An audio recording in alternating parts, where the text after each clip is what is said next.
âme fléchie, tu as un nom, le plus beau nom, le plus grand nom, le nom glorieux.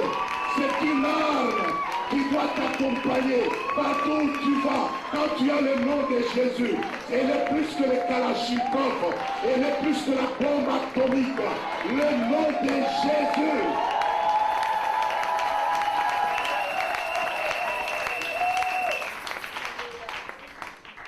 Et avant qu'il ait tout ce que nous disons, il a d'abord quitté les zones de confort. Il a obéi. Est-ce que toi tu as obéi? Alléluia. Est-ce que toi tu as obéi? 3 jours de souffrance, 3 jours de peine. Mais cependant, tout concourt au bien de celui qui aime Dieu. Alléluia. Tout concourt au bien de celui qui aime Dieu.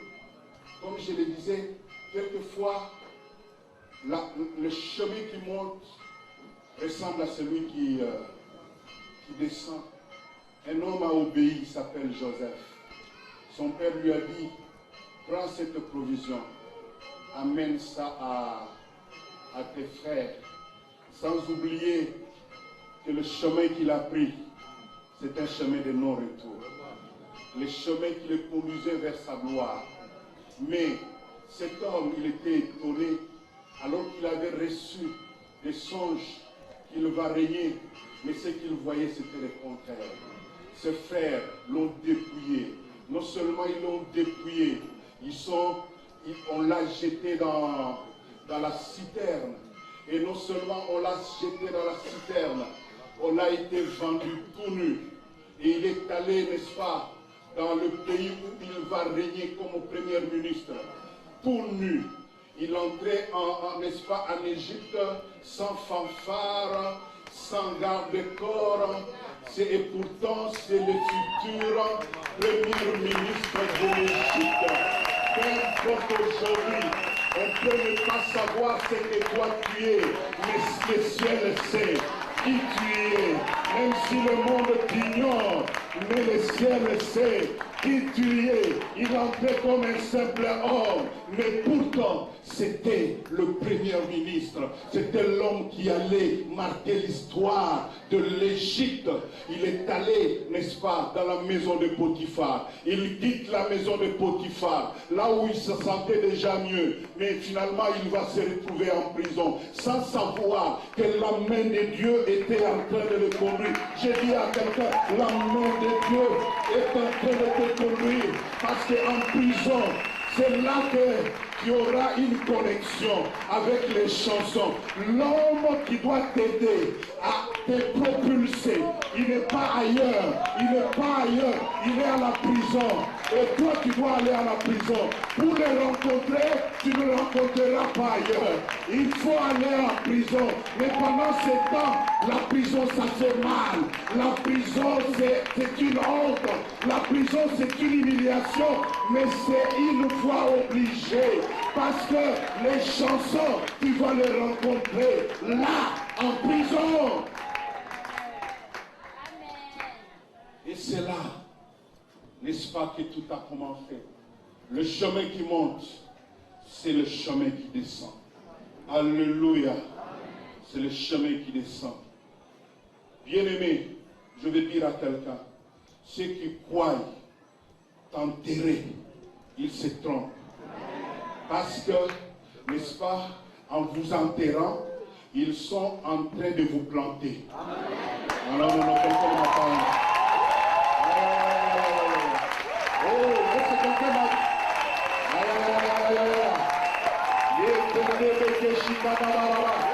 Ils doivent vous enterrer.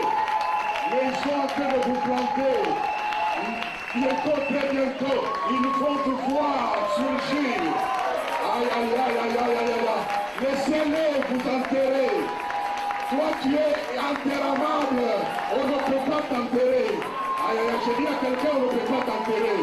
On ne peut pas t'enterrer. Bientôt là, tu vas voir. Il sera témoin. Celui qui est en train de t'enterrer, il sera témoin. Il te verra surgir. Il n'a fait que... Aïe, aïe, aïe. Le Canada, il y a pas choco. Oh, ils travaillent, n'est-ce pas, pour toi, à ton terrain. Ils sont en train de travailler en ton faveur. Ils sont en train de t'amener, oui, à ta gloire. À ta gloire. Oh, cette année, ceux qui font le travail de t'enterrer, ils sont en train de te rendre un bon service. Je dis qu'ils te rendent un bon service. Aïe, aïe, aïe. Ils te rendent un bon service. Oh, Saoul, bien-aimé.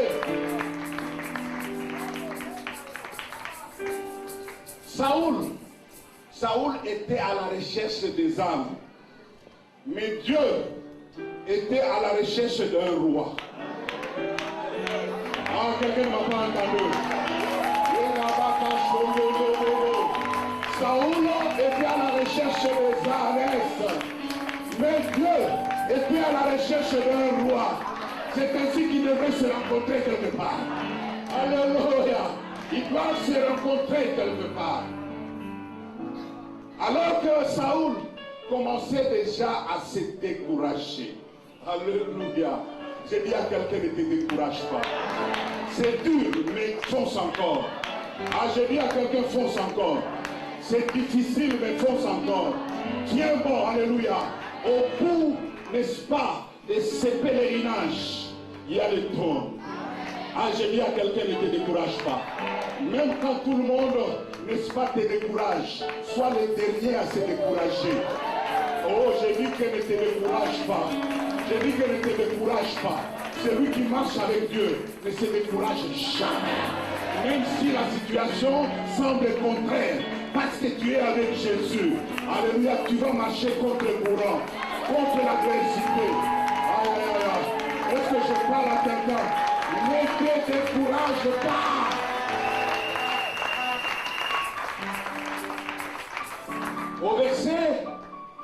Au verset, nous sommes dans 1 Samuel.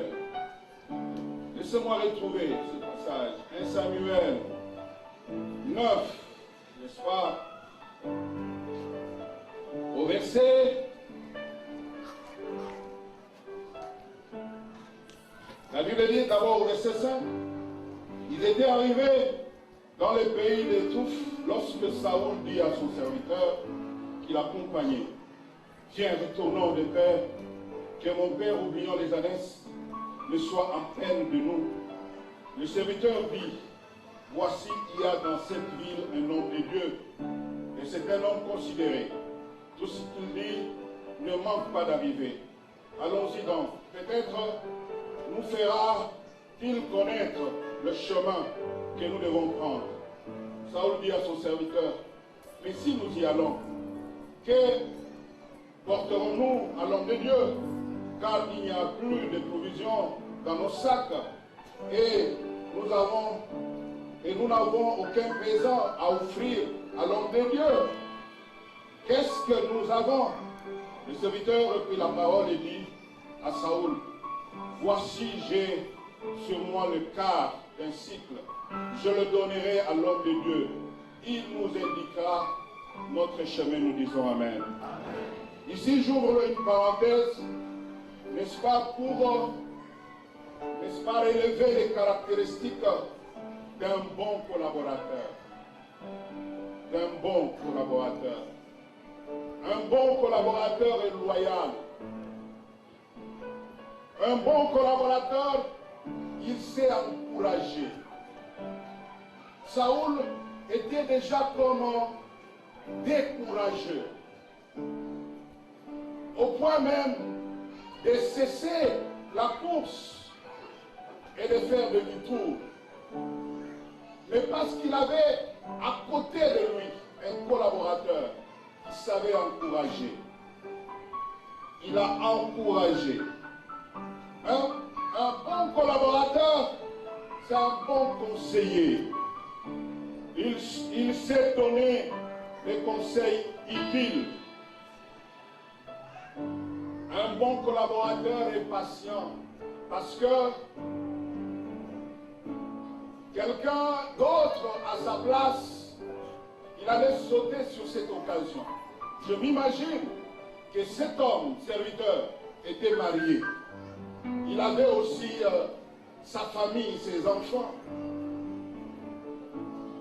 Il devait être pressé pour retourner, n'est-ce pas, voir sa famille. Mais cependant, il a donné priorité aux intérêts, n'est-ce pas, de son responsable, pour ne pas dire des âmes, des ânesses. Un bon conseiller, il est clairvoyant, il est sensible. Il dit, allons demander à l'homme de Dieu. C'est possible qu'il puisse nous indiquer là où se trouvent les ânesses. Un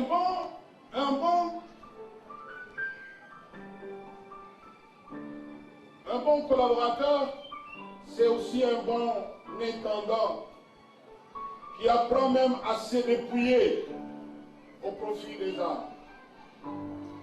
Il a donné de son propre argent. Il n'a pas caché. Il a dit que j'ai quelque chose. On peut aller voir le voyant. Moi, je donnerai ça. Le bon collaborateur, bien aimé, surtout sur le plan de finances, ils doivent apprendre à encourager même pour que l'œuvre de Dieu aille de l'avant.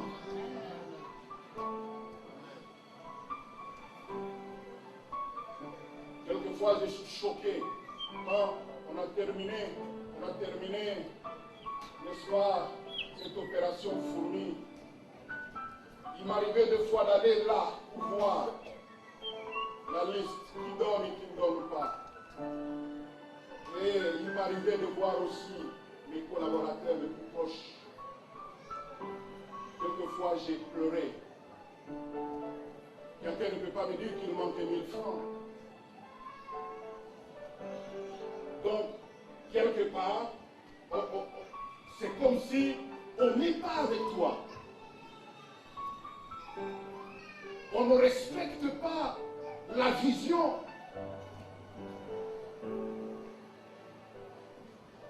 Incapable même de donner la dîme, fort encore.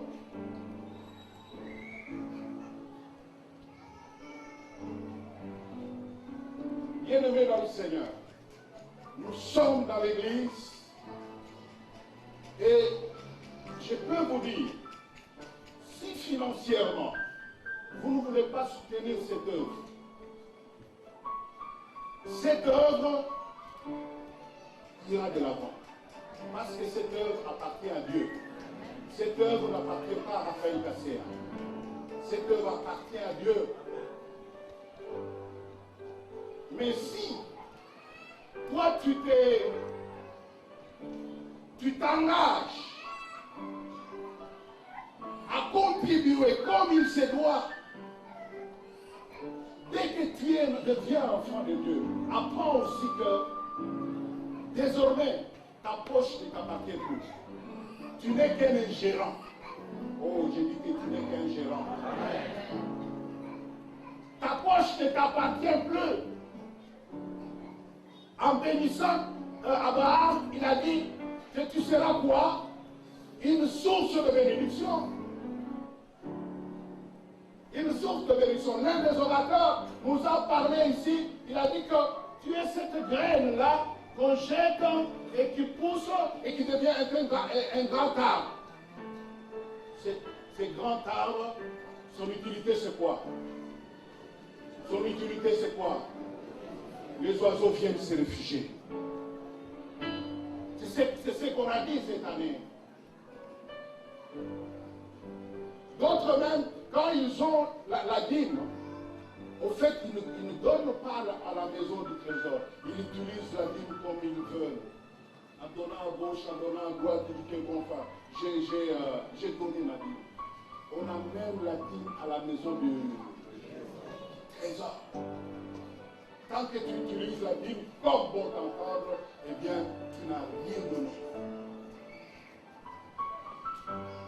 C'était un serviteur, vous verrez la conséquence d'être un serviteur à cette image-là. Vous allez voir les conséquences, nous allons les voir avec vous. Mais c'est vrai, un collaborateur, tout ce que nous avons dit, mais il faut que le responsable, n'est-ce pas, la qualité des bons responsables, c'est écouter aussi les conseils. Quand on n'écoute pas les conseils, on va droit, n'est-ce pas, à un grand échec. On ne connaît pas tout. On ne connaît pas tout. Saoul était sensible. Il a écouté les conseils. La Bible dit, Dieu parle tantôt d'une manière et tantôt d'une autre. Il peut passer par n'importe qui pour te parler. La qualité, n'est-ce pas, des responsables, c'est savoir écouter les conseils. On doit savoir écouter. Si tu n'écoutes pas, tu risques d'échouer lamentablement. Et concernant toujours les responsables, vous savez qu'il y a des occasions qui ne viennent pas deux fois. Si tu le rates, tu l'as raté.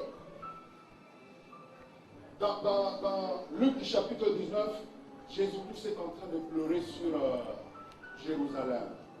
Jérusalem, Jérusalem, si tu connaissais les temps où tu as été visité, il y a des gens qui sont distraits. Ils laissent passer des occasions. Et ces occasions-là ne reviendront plus jamais. C'est aujourd'hui ou jamais. Savoir être sensible et connaître des opportunités qui s'offrent à toi dans ta marche avec le Seigneur. Alléluia. J'ai dit à quelqu'un, Dieu va te visiter. Ah, j'ai dit à quelqu'un, Dieu va te visiter. Quitte à toi d'être sensible. Alléluia. J'ai dit que quitte à toi d'être sensible parce que je sais que cette année, Dieu va te visiter. Mais de quelle manière, je ne sais pas. Alléluia. De quelle manière, la Bible dit même qu'en exerçant l'hospitalité, tu peux accueillir. Sois sensible. Même pendant que tu es en train de gagner les âmes, sois sensible. Parce que Dieu va te visiter. Alléluia. Dieu va te visiter. Au verset 10. Au verset 10. Qu'est-ce qu'on nous dit au verset 10?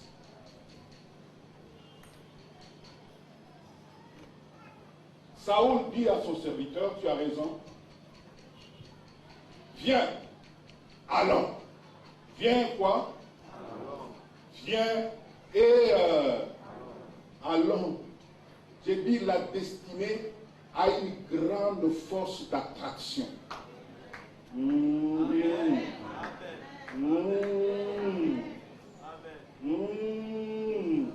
J'ai dit, hein, la destinée, hein, et là quoi? Une grande force. Vous connaissez ce qu'on appelle l'aimant, hein, comme l'aimant qui attire tout ce qu'il y a comme métal et tout ça auprès de lui. Eh bien, ta destinée est en train de... Chaque jour, il t'a dit, viens. Il vient. Viens. Et ici, Saoul était attiré par la destinée. Laissez-moi vous dire que les années n'étaient qu'un prétexte parce que Dieu était en train d'attirer. Oh, j'ai dit, laisse-toi attirer cette année.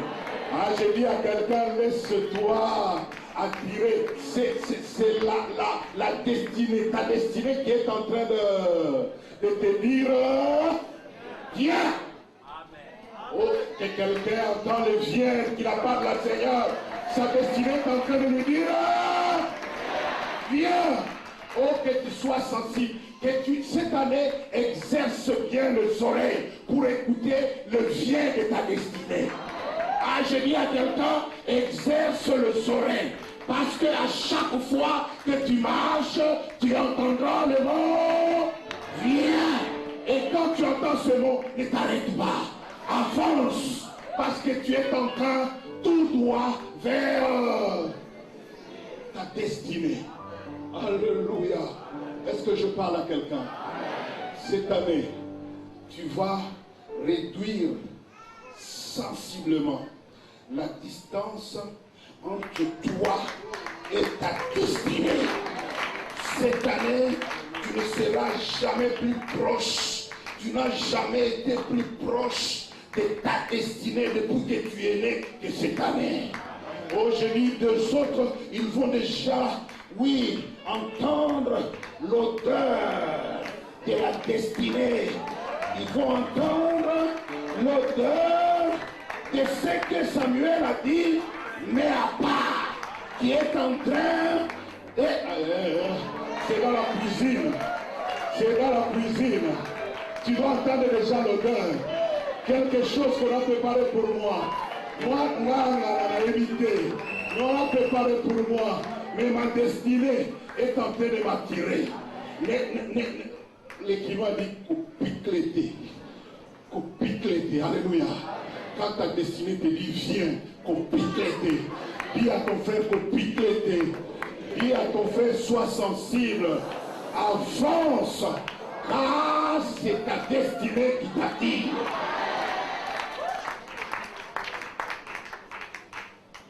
Alléluia.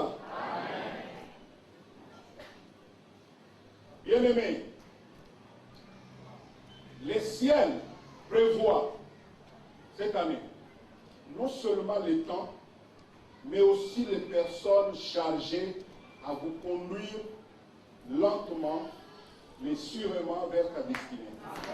Tu n'as pas remarqué qu'ils n'ont fourni aucun effort.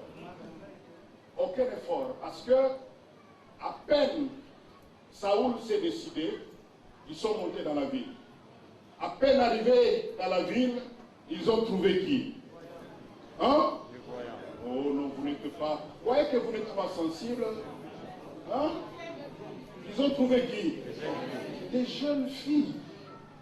Et quand vous écoutez ces jeunes filles, on dirait que Dieu les avait déjà préparées pour donner des instructions, pour donner des orientations, parce qu'au fait, ils étaient déjà avertis. Alléluia. Cette année, Dieu, il est en train déjà de mettre en mouvement, non seulement le temps, mais aussi les personnes. Amen. Alléluia. Cette année, je la décrète une année de connexion. Je dis, cette année, je la décrète une année de connexion. Vous allez avoir des connexions terribles qui vont vous propulser. Et vous irez de connexion en connexion. Dieu passera par des hommes cette année. Voilà pourquoi je ne néglige personne. Dieu passera par des hommes pour te bénir. Ah, je ne voyais pas que le temps était vite passé. Le temps était déjà... Aïe, aïe, aïe, aïe, aïe. Je ne saurais plus continuer. Alléluia. Oh, je prie que Dieu mette déjà sur ta trajectoire, n'est-ce pas, les personnes qui doivent te conduire à ta destinée. Lève-toi là aussi, lève-toi. Lève-toi, parle à Dieu, parle à Dieu. Est-ce que tu peux parler à Dieu?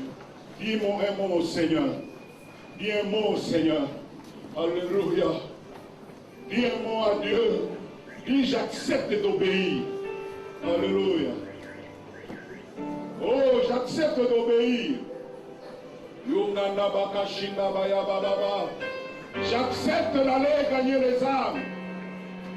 J'accepte, Seigneur, de quitter les zones de confort.